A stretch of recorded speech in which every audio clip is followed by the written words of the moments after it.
Police station गुन्हा number 84/2026 प्रमाणे गुन्हा दाखल आहे. त्यामध्ये फिर्यादी राजेंद्र माणिक आहिरे, विभागीय अध्यक्ष, महाराष्ट्र राज्य माध्यमिक उच्च माध्यमिक यांनी आमच्याकडे तक्रारीच्या अनुषंगाने आम्ही अगोदर प्रथमतः चौकशी केली. चौकशी करून त्याच्यामध्ये सकृतदर्शनी गुन्हाचं दिसत असल्याने त्याची परवानगी घेऊन आम्ही गुन्हा पोलीस स्टेशनला दाखल केलेला आहे.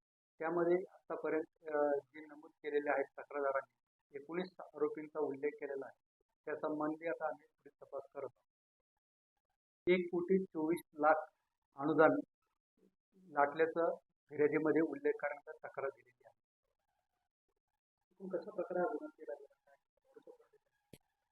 यामध्ये जो गुन्हा केलेला आहे जनता शिक्षण प्रसारक मंडळ अलिबाग जिल्हा रायगडचे यांनी दिनांक 6 नोव्हेंबर 2018 ते 12 फेब्रुवारी 2026 दरम्यान खोटे बनावट डॉक्युमेंट करून विना अनुदानित शाळा अनुदानित दाखवून त्यामध्ये तसं शासनाचं अनुदान त्या ठिकाणी मंजूर करून शिक्षकांना त्याचा पगाराचं वाटप केलेलं आहे आणि त्या बनावट जे डॉक्युमेंट आहेत त्याच्या संबंधी आम्ही